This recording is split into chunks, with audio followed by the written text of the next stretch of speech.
નમસ્કાર નમસ્કાર નમસ્કાર નમસ્કાર વિદ્યાર્થી મિત્રો, આપ સૌનું મારી YouTube ચેનલ પર હાર્દિક સ્વાગત છે. મારા YouTube નું ચેનલનું પૂરું નામ છે Jignesh sir eco easy class, કે જે કદાચ તમારે મૌખિક કોઈને જણાવવું હોય તો આપ કહીને પણ મને સહકાર આપી શકો છો. ધોરણ 11 અને 12 ના આપણે અલગ અલગ મુદ્દા ચેપ્ટર વાઇઝ અર્થશાસ્ત્ર વિષયની અંદર આપણે ચાલી રહ્યા છીએ. થોડા કેટલાક સમયથી આપણે આલેખ જે વિભાગ ઈ ધોરણ 12 ની અંદર 3 પરીક્ષામાં વિભાગ ઈ નો પ્રશ્ન કે જેમાં આલેખ અને એનું વિશ્લેષણ પૂછાતું હોય છે, અને એના સંદર્ભમાં આજે એક પાછો આંકડાકીય માહિતી સાથે આના અગાઉનો જે વિડિયો છે એમાં આંકડાકીય માહિતી મેં મેન્યુઅલી બદલેલી છે, ભૂલાઈ નહીં. બુકમાં જે છે એના કરતાં મેં એક વર્ષ બદલ્યું છે 1951. તો આપણે આથી ભૂલ ના થાય, કદાચ જોવામાં ક્રમમાં જોશો તો બેટર રહેશે, સમજવામાં સરળતા રહેશે. દોરવાની પ્રેક્ટિસ ફરજિયાત કરજો ગ્રાફ પેપરની અંદર, આલેખની અંદર, તો જ તમને ખ્યાલ આવશે. સ્કેલમાં ફરજિયાત છે ધોરણ 12 ની અંદર, પહેલી પરીક્ષાની અંદર પણ પ્રોપર સ્કેલમાં લઈને જ તમારે દોરવું પડશે, મેન્યુઅલી તમે નહીં દોરી શકો. અને ગ્રાફ પેપરમાં મેન્શન પણ કરવાનું હશે. ઓકે, ભૂલાય નહીં. આજની આંકડાકીય માહિતીના સંદર્ભમાં ક્ષેત્ર, તો 3 ક્ષેત્ર કૃષિ, જેમને લખવાનું છે લોકો સાથે લખી લેજો જરા, તો ખ્યાલ આવી જાય મને. કૃષિ, ઉદ્યોગ અને સેવા, આ 3 ક્ષેત્રોમાં રોજગારીનો ફાળો ટકાવારીની અંદર, રોજગારીમાં ફાળો ટકાવારીમાં એમાં ભાગ પાડીએ છીએ આપણે. જોઈ લેજો એટલે ખ્યાલ આવી જશે તમને. ઓકે, કૃષિની અંદર પણ એમાં આપણે ભાગ પાડીશું કે ભારત, અને એ પ્રમાણે ભાગ પાડીશું આપણે ચીન અને ભારતના સંદર્ભમાં.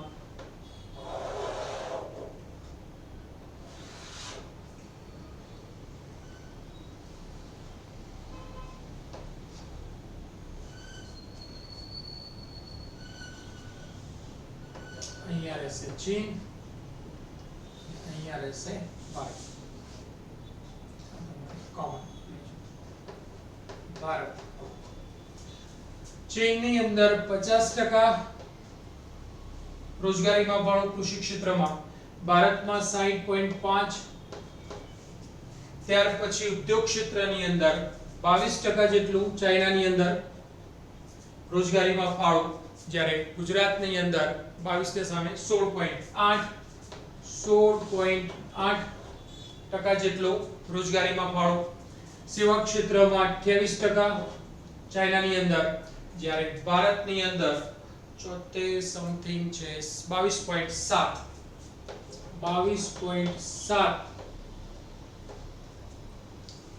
આવી આંકડાકીય માહિતી આપને આપેલી હોય, ઉપર સૂચના પ્રશ્નમાં હોય કે નીચેની આંકડાકીય માહિતીને તમને યોગ્ય લાગે તે, અથવા સૂચનામાં કહ્યું હોય કે આ જ પ્રકારનો આલેખ કે આકૃતિ દોરીને ત્યારબાદ તેનું વિશ્લેષણ કરો. એ સૂચના વાંચવાનું ભૂલાય નહીં, તમારાથી ભૂલ ના થાય. સમય આપ્યો છે એટલા માટે લખાઈ ગયો છે, તો આપણે આલેખ દોરવા તરફ જઈએ છીએ અને ત્યારબાદ વિશ્લેષણ હોય. તો પહેલા આલેખ દોરી લઈએ છીએ આપણે. આલેખ કયો લેશો? તો આલેખ, આ જે આંકડાકીય માહિતી છે એમાં અલગ અલગ આલેખ હું દોરી શકું, પણ આજે એક અલગ જરા દોરવા જઈ રહ્યો છું. ધ્યાનથી જરા જોઈ લેજો.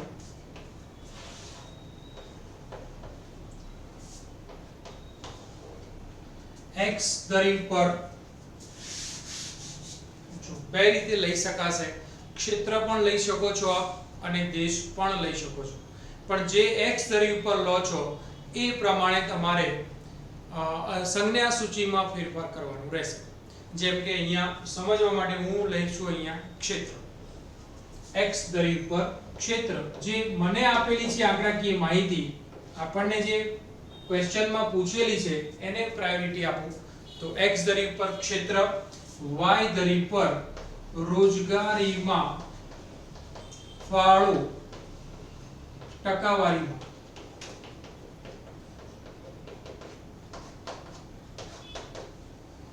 ઓકે, હવે સ્કેલ માપ કેટલું લેવું? તો માહિતી આપણને ખ્યાલ છે 60 એટલે એટલી બધી છે. તો સામે આપણને સંખ્યા સૌથી નાની આપણા પાસે 22 સમથિંગ હતી. તો સામાન્ય રીતે આપણે ખ્યાલ છે એ પ્રમાણે જે રીતે લઈએ છીએ તો સ્કેલમાં y દરી પર 10% જેટલું લઈશું, x દરી પર ધ્યાનથી જોઈ લેજો સ્કેલમાં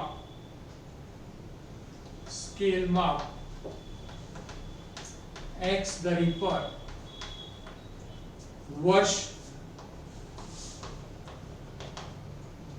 ક્ષેત્ર, x દરી પર ક્ષેત્ર, y દરી પર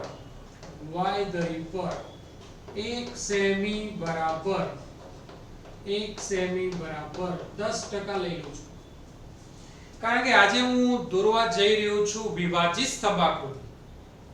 ભાગ પાડીને આપણે વિભાજિત, પણ આપેલ આંકડાકીય માહિતીનો સરવાળો જે છે એ 100 થઈ રહ્યો છે તો હું વિભાજિત લઈ શકીશ. પણ અહીંયા ધ્યાન દોરી લઉં છું બેટા હું ક્ષેત્રમાં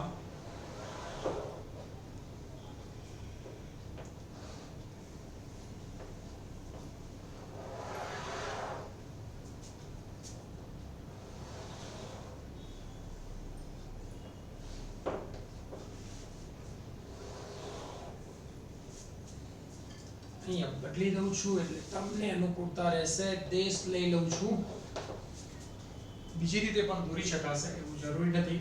અહીંયા છે ચીન અને આ છે ભારત. આંકડાકીય માહિતીના સંદર્ભમાં આપણે બોલીએ તો 10 20 30 40 50 60 70 80 90 અને 100. ઓકે, 100 જેટલું એક્ઝેક્ટ દોરવાનું રહેશે તમારે. સરખી પહોળાઈ વાળા જે ઉગમ બિંદુથી જેટલું અંતર પહેલા સ્તંભનું છોડાયું છે એટલું જ અંતર અહીંયા છોડાવવું જોઈએ. 10 20 30 40 50 60 70 80 90 અને 100. સ્કેલ માપ પ્રમાણે આપણે લઈ લીધું છે. અહીંયા y દરી પર પણ અહીંયા ત્રણેય ક્ષેત્રોને મારે અલગ પાડવા છે તો અલગ અલગ એની સંજ્ઞા લઈ લઉં છું. ત્રણેય ક્ષેત્રો માટે તો કૃષિ ક્ષેત્ર માટે, ઉદ્યોગ ક્ષેત્ર માટે અને સેવા ક્ષેત્ર માટે. કૃષિ માટે બ્લેક રાખીએ છીએ, ઉદ્યોગ ક્ષેત્રમાં આ રીતે લાઈન કરીશું અને સેવા ક્ષેત્રમાં આપણે પ્લસ કે બીજું તમને જે પણ અનુકૂળતા હોય તે લઈ શકો છો. કૃષિ ક્ષેત્ર, ઉદ્યોગ ક્ષેત્ર અને સેવા ક્ષેત્ર. ઓકે, તમારું આટલું પ્રોપર હોય તો પણ મતલબ દોરવું પડે હજુ જે આંકડાકીય માહિતી છે એ પ્રમાણે. તો આંકડાકીય માહિતી ચાઇના માટે પહેલા ખાલી ભૂલી જાઉં છું તમને યાદ રહે એટલા માટે 50 22 અને 28. ઓકે, તો એ રીતે હું દોરીશ. તો પહેલા 50, તો અહીંયા 50 છે તો અહીંયા 50 નું થયું. પછી 50 ની અંદર 22 ઉમેરી દો એટલે 72 થયા. એટલે આ 70 અને 72 સમજવા માટે તો આ 72 નો બાકીનો જે ભાગ વધ્યો 28%. ટકાવારી લખાશે અંદર અહીંયા 50% લખાશે, ત્યાર પછી આ 22%, ત્યાર પછી આ 28%. પરંતુ જે પ્રમાણે તમે સંજ્ઞા લીધી છે એ પ્રમાણે દોરી લેવું.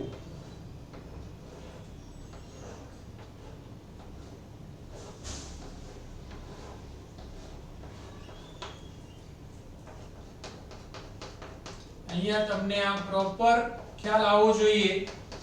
નથી સમજાતું તો પૂછી શકો છો WhatsApp પર, તમને સમય આપી દઈશ તો એ પ્રમાણે આપ મને પૂછી શકો છો. તો આ રીતે કમ્પલસરી આંકડાકીય માહિતી લખવી પડશે ચાઇના. ઓકે, એ જ પ્રમાણે ભારત માટે બોલું તો ભારતમાં હતી આંકડાકીય માહિતી 60.5, બીજી હતી 16.8 અને 22.7. 16.8 અને 22.7 એના માટે તો જોઈ લેજો 60.5 એટલે 50 ને 10 60 અને 0.5 છે 61 નથી એટલે કદાચ એના લંબસમ તમે દોરી લેશો તો પણ થઈ જશે, પણ દેખીતી રીતે તમને ખ્યાલ આવી જશે કે ચાઇના કરતા ભારતમાં કૃષિ ક્ષેત્રે રોકાયેલા લોકોનું પ્રમાણ કેવું છે, વધારે. આકૃતિ કે આલેખ દોરવાનો ઇન્ટેન્સ જ એ છે કે તુલનાત્મક અભ્યાસ કરી શકાય, સરખામણી કરી શકાય અને દેખીએ તરત જ ખ્યાલ આવી જાય તો એ પ્રોપર તમારો આલેખ આકૃતિ કહી શકાય અને એની પસંદગી પણ એ રીતની હોવી જોઈએ.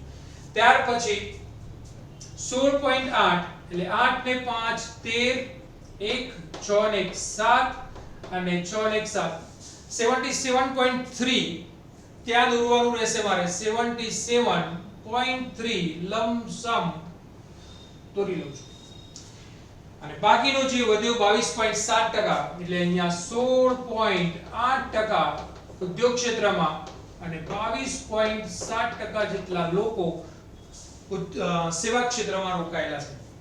આ જરૂરી અહીંયા કંઈ કરવાનું જરૂર નથી. હા, રફમાં કરો, તમે પેન્સિલથી કરો, કરી શકો છો અને ઇરેઝરથી સાફ કરી લેવાનું રહેશે. તમારા આન્સર શીટને શક્ય એટલી સ્વચ્છ રાખો કે જેથી જોનારને તમારા માટે હકારાત્મકતાથી મૂલ્યાંકન કરે. ઓકે, મેં અહીંયા મારો ચોક બદલ્યો છે, આપને કદાચ જો કલર દેખાતા હોય તો. થોડા દિવસ હવે તમારી આતુરતાનો અંત લાવવાનો છું હું કે સારું થોડું ડિસ્પ્લે મળી રહે એનો પ્રયત્ન કરી રહ્યો છું. થઈ જશે તો આપને એ રીતે આપણે સમજવા માટે મળશે. ઓકે, આટલું તમારું દોરાયેલું પ્રોપર હોય તો આ તમારા 5 માંથી 2.5 અઢી માર્ક્સ તમારા ફાઇનલ. આટલું પ્રોપર દોરાયેલું હોવું જોઈએ. સ્કેલ માપ મુજબ x ધરી y ધરી પર શું છે આંકડાઓ એના. અહીંયા આપણે દેશ લીધો છે તો ચીન અને ભારત. સર તમે એમ કહેતા હતા કે અહીંયા ક્ષેત્ર લઈએ તો શું? તો અહીંયા ભારત અને ચાઇનાનું અલગ અથવા તો ચીન અને ભારતનું અલગ અલગ સંજ્ઞા સૂચિ લઈ શકાય, પણ ત્યાં આગળ કૃષિ, ઉદ્યોગ અને સેવા એમ 3 સ્તંભ દોરવા પડશે. 3 સ્તંભ દોરવા પડશે. થઈ શકશે, જોઈએ છે અનુકૂળતા છે તો, અથવા એના પછીના કોઈ વિડિયોની અંદર હું ઝડપથી મને યાદ આવી જશે તો હું આપણે પડતી એનો 3 સ્તંભ દોરીને, પણ 3 સ્તંભ મોટા ભાગે થોડા ઓકવર્ડ ફીલ કરે છે વિભાજિત આકૃતિ માટે. વિભાજિત માટે 2 સ્તંભ બરાબર કહેવાશે. ઓકે, તો આ રીતે તમે દોરેલું હશે તો તમને 5 માંથી 2.5 માર્ક્સ તમારા ફાઇનલ. ત્યાર પછી વિશ્લેષણ. તો વિશ્લેષણમાં તમને પણ ખ્યાલ આવવો જોઈએ. x ધરી પર દેશ અને y ધરી પર રોજગારીમાં ફાળો ટકાવારીમાં દર્શાવેલો છે. હવે જે બોલું છું એ પ્રોપર તમારી સમજ હોવી જોઈએ. પહેલું વિશ્લેષણ એમાં x ધરી અને y ધરી માટે. બીજા વિશ્લેષણમાં ચીનની અંદર કૃષિ ક્ષેત્રમાં રોજગારી ક્ષેત્રમાં રોકાયેલા લોકોનું પ્રમાણ 50% છે. એટલે 100 વ્યક્તિઓમાંથી 50 વ્યક્તિઓ ચીનની અંદર કૃષિ ક્ષેત્રમાંથી રોજગારી મેળવી રહ્યા છે, જ્યારે ભારતમાં 60.5 એટલે 10.5% વધુ લોકો ચીન કરતા 10.5% વધુ લોકો કૃષિ ક્ષેત્રમાંથી રોજગારી મેળવી રહ્યા છે. જે કૃષિ ક્ષેત્રમાં હજુ પણ માળખાગત જે આપણે કહીએ કે સુવિધાઓમાં ફેરફાર નથી થયો, એટલે કે ઉદ્યોગ અને સેવા ક્ષેત્રમાં હજુ એટલો વિકાસ નથી થયો, માટે મોટાભાગના લોકોને રોજગારી માટે કૃષિ ક્ષેત્ર પર આધાર રાખવો પડે છે. તમે વિશ્લેષણ ક્યાંક પોતાની રીતે પણ લખી શકો છો, તમારું ખુદનું વાંચન, બુકની અંદર કોઈ આંકડાકીય માહિતી કે એના સંદર્ભમાં તમને ધ્યાન છે તો તમે એ વિશ્લેષણમાં તમારા નોલેજમાં લખી શકો છો. જરૂરી નથી કે જે વિશ્લેષણ કોઈ સામયિકમાં આપ્યું છે એ જ પ્રમાણે લખો, અથવા આ આંકડાકીય માહિતીના સંદર્ભમાં કદાચ ન પણ હોય તમારી પાસે, મે બી થઈ શકશે તમારા માટે. તો ફરીથી બોલી જાઉં છું વિશ્લેષણ. પહેલું, x ધરી ઉપર દેશ, y ધરી ઉપર રોજગારીમાં ફાળો ટકાવારીમાં. ત્યાર પછી બીજો,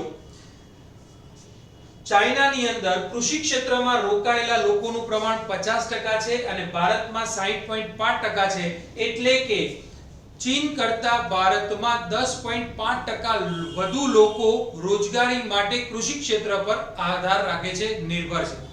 એ જ પ્રમાણે આપણે બોલીએ ઉદ્યોગ ક્ષેત્રમાં, તો ઉદ્યોગ ક્ષેત્રની અંદર 22% લોકો ચીનની અંદર રોજગારી મેળવી રહ્યા છે, તો ભારતની અંદર 16.8 એટલે કે લગભગ 5.2% જેટલા ઓછા લોકો, અહીંયા વધુ લોકો રોજગારી મેળવી રહ્યા હતા કૃષિ ક્ષેત્રમાં, અહીંયા સેવા ઉદ્યોગ ક્ષેત્રની અંદર ઓછા લોકો રોજગારી મેળવી રહ્યા છીએ સેવા કૃષિ ઉદ્યોગ ક્ષેત્રની અંદર ભારતમાં. ચાઇનાની અંદર 22% લોકો રોજગારી મેળવી રહ્યા છે, ભારતમાં 16.8% લોકો રોજગારી મેળવી રહ્યા છે, એટલે કે ચીન કરતા ભારતમાં ઔદ્યોગિક વિકાસનું પ્રમાણ ઓછું છે, જેના કારણે ઉદ્યોગોમાં રોજગારી મેળવતા લોકોનું પ્રમાણ કેટલું છે 5.2% જેટલું ઓછું. એ જ રીતે આગળ ચોથો ડેશ લખીએ તો સેવા ક્ષેત્રના સંદર્ભમાં ચીનની અંદર 28% લોકો રોજગારી મેળવી રહ્યા છે, જ્યારે ભારતની અંદર 22.7% લોકો રોજગારી મેળવી રહ્યા છે, એટલે કે અહીંયા તમને ક્લિયર ખ્યાલ આવી જતો હશે કે 5.3% જેટલા સેવા ક્ષેત્રની અંદર 5.3% જેટલા ઓછા ભારતમાં ઓછા સેવા ક્ષેત્રમાં રોજગારી મેળવી રહ્યા છે. સેવા ક્ષેત્રનો પણ વિકાસ અહીંયા એ જ સંદર્ભમાં બોલી શકું કે જે દેશમાં ઔદ્યોગિક વિકાસ હોય તો તે પહેલા કદાચ ખ્યાલ આવતો હોય તો સેવા આંતરમાળખાકીય જે સગવડો છે, સુવિધાઓ છે, ઇન્ફ્રાસ્ટ્રક્ચર જે છે, ઇન્ફ્રાસ્ટ્રક્ચર જ્યાં સુધી ડેવલપ નહીં હોય ત્યાં સુધી ઔદ્યોગિક વિકાસ શક્ય નથી, અને જ્યાં સુધી ઔદ્યોગિક વિકાસ ન થાય ત્યાં સુધી દેશ વિકસિત દેશ બને એવું પણ નહીં થઈ શકે. સ્વાભાવિક છે અહીંયા ઉદ્યોગ ક્ષેત્રના પ્રમાણમાં સેવા ક્ષેત્ર પણ ઓછું ડેવલપ થયેલું છે, એટલા માટે રોજગારીનું પ્રમાણ તેમ છતાં ભારત માટે બોલું તો તમે અહીંયા જોઈ શકો છો ઉદ્યોગ અને સેવા ક્ષેત્ર કરતા સેવા ક્ષેત્રમાં વધુ લોકો રોજગારી મેળવી રહ્યા છે, જે એક હકારાત્મક વાત કહી શકાય. ઝડપથી વિકસતા અર્થતંત્ર તરીકે ભારતને આપણે નિર્દેશ કરી શકીએ, અથવા વિશ્વ આજે આપણને એ જ રીતે જોઈ રહ્યું છે કે આ દેશ ખૂબ ઝડપથી આગળ વધી રહ્યો છે. ઓકે, એ સિવાય આપને આપની રીતે જે પણ કંઈ નોલેજમાં હોય એવા વિશ્લેષણો લખી શકો છો.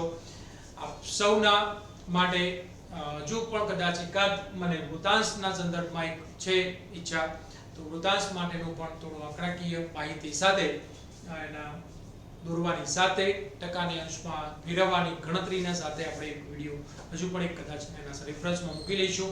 એટલે તમને પહેલી પરીક્ષા કે બોર્ડ એક્ઝામ સુધીની તમામ પરીક્ષાઓના સંદર્ભમાં એક એક મોડેલ તમારા માટે એક વિડીયો સ્વરૂપમાં હોય, તો આપ જ્યારે પણ કદાચ એવું વિચારો છો કે મારે જોઈ લેવું છે તો તરત આપ જોઈ શકો છો.